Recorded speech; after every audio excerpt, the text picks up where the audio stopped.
Dia a todos, boa tarde aos amigos italianos. Eu sou o professor Luigi Biondi, docente de História Contemporânea da Universidade Federal de São Paulo. Estudo há diversas décadas a história da imigração italiana no Brasil, sobre várias temáticas, particularmente, sobretudo em São Paulo, mas também aberto com pesquisas abertas a outros estados, outras regiões que acolheram os imigrantes italianos aqui no Brasil, aqui no país, né? Eu vou levar, antes de tudo, a saudação do professor Emílio Franzina. Eu tive o prazer agora de ouvir o professor Angelo Trento, que foi meu professor quando eu estava terminando a minha graduação. Eu fiz a tese de laurea com o professor Angelo, né, o professor Angelo Trento, e mando então as saudações do professor Emílio Franzina, que infelizmente não pude participar agora na apresentação simplesmente por motivos técnicos, mas ele manda a sua saudação através de minhas palavras. O outro decano da história da imigração, junto com o professor Angelo Trento, são nossos dois grandes mestres, né, da história da imigração italiana no Brasil e no mundo em geral, né, sobre essa dimensão transnacional e global que foi a experiência dos imigrantes italianos no mundo, né, do qual o Brasil e Minas Gerais faz parte.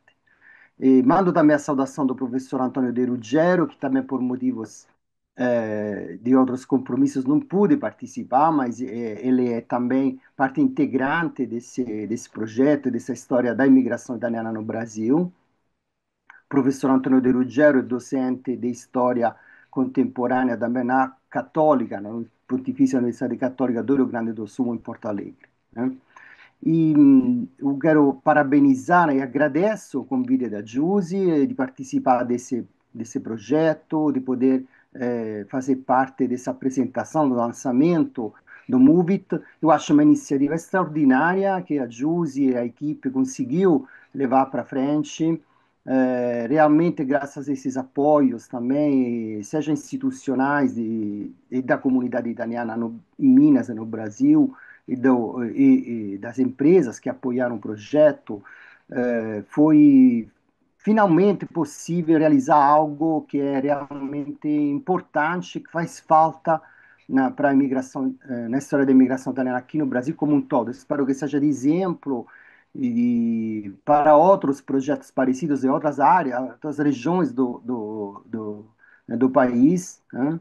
E eu gostaria de dizer, como historiador, que é muito importante poder ter um instrumento construído coletivamente como esse, poder, atualmente, a historiografia, então, os nossos estudos históricos sobre a imigração italiana precisam da microhistória, precisam de construir essas dinâmicas, porque as grandes histórias, as dinâmicas macronarrativas, como são chamadas, elas já são claras, elas são bastante já bem explicadas, graças aos estudos justamente desses nossos mestres, o Angelo Trento, o Emilio Franzina e outros, né? E o que falta é reconstruir as dinâmicas mais microhistóricas e um acervo como esse, permitindo o acesso de familiares, documentos das famílias, dos grupos empresariais, das várias experiências, né, individuais e coletivas que construíram a imigração italiana, é muito importante para, digamos assim, construir algo novo, algo diferente na historiografia, mas entender melhor como funcionava a imigração, como se estrutura a globalização, uma globalização que inicia 200 anos atrás, 150 anos atrás, no caso da imigração italiana no Brasil, e que atravessa todo o final do século XIX, adentra a metade do século XX, continua depois da Segunda Guerra Mundial, então na segunda parte do século XX.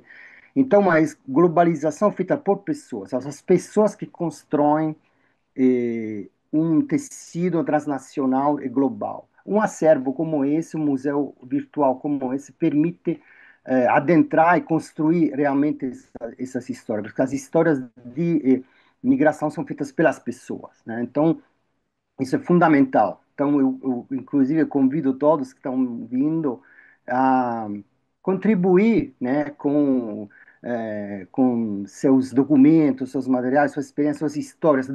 Todas valem a pena serem colocadas ali, até as menos conhecidas, né? Por exemplo, eu estudo muito, um dos temas mais caros para mim é a participação política dos italianos, os trabalhadores italianos no Brasil do final do XIX, do começo do século XX, né?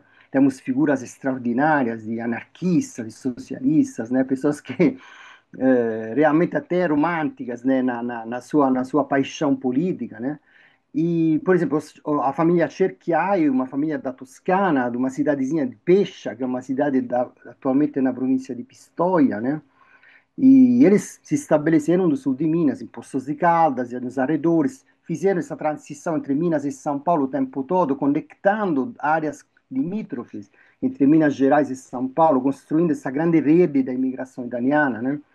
E só esse pequeno exemplo, né, da família Cerchiai é muito interessante, né? Desses artesãos toscanos, politizados, que constroem as suas identidades nacional e política entre várias partes do mundo, entre os quais o Brasil e a Itália, e, obviamente, também dentro do Brasil, entre Minas Gerais, São Paulo, Espírito Santo. Então, uma compreensão também da dimensão transregional, que a gente fala, um transnacional, transregional, translocal, que é muito interessante para perceber o quanto eh, essas famílias, as pessoas se conectavam e viajavam em termos globais, né?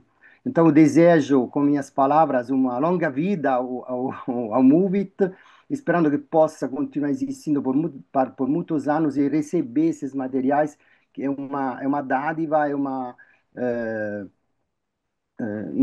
vai se tornar uma instituição virtual e fundamental para os nossos estudos como historiadores da imigração italiana no mundo.